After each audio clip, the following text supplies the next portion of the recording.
The King and the Beautiful Horse. A certain rich man had a fine horse. There was no equal to it in the Sultan's troop. Early one morning, he rode out in the royal cavalcade, and the Sultan noticed its supreme beauty. Its color enraptured his eye, and he followed it all the way home. On whichever limb he gazed, each seemed to him more pleasing than the last, its exquisite qualities completely beguiling.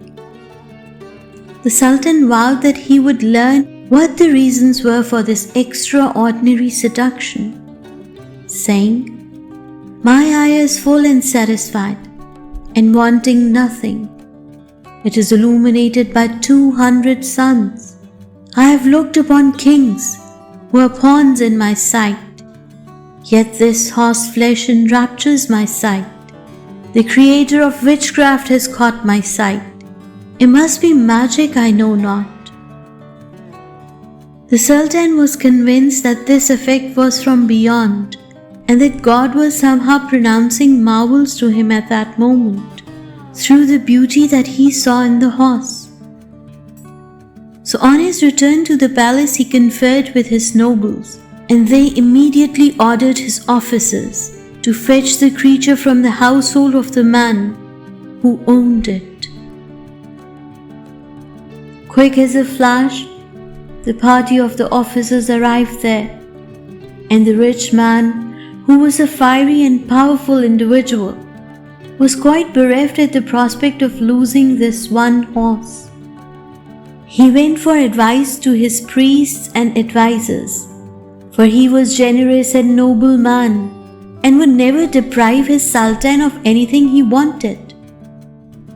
He would have given his harem or any gift that the Sultan desired, but for this one horse, whom he loved beyond anything he owned. So the rich man went before the Sultan, and as the beautiful horse was brought before him, he remained still and silent, as the Sultan looked upon it and wondered. The rich man had brought his most important advisor, who stood before the Sultan as he viewed the fabulous horse. "O Vizier," said the king, "is this not the most beautiful horse?"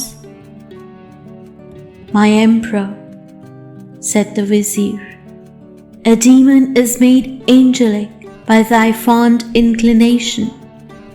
Thine eyes make beauty intrinsic.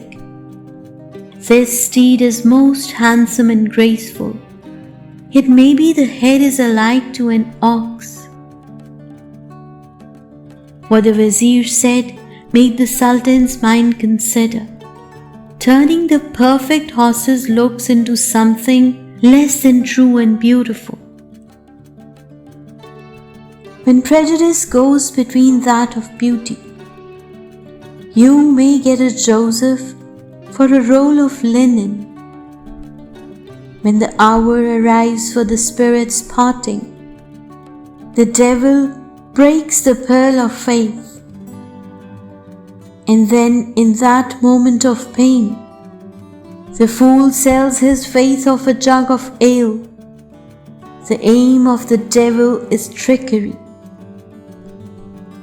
The king viewed the horse with regard to the present, while the Vizier thought of the future, and thus was the story so easily killed.